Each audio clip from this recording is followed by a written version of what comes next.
The existence of some places is a sheer enigma.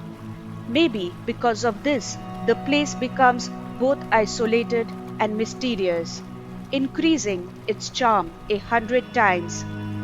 From the hidden treasure trove of India, today Bend the Miles brings to you a place that many may not have heard about, let alone visit. Welcome to Chabimura of Tripura. Dating back to the 15th and 16th century AD, this place is also known as the Amazon of Tripura.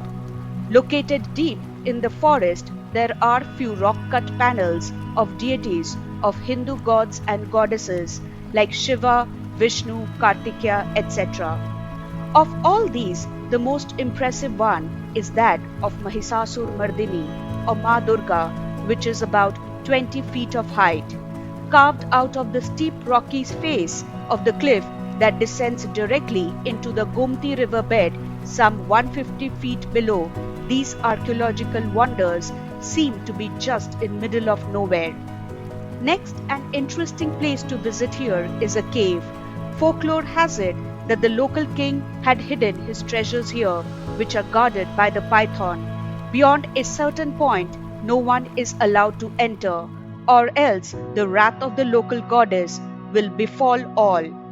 If you are interested in discovering such hidden gems of India, do join us by subscribing to the channel and keep watching for more.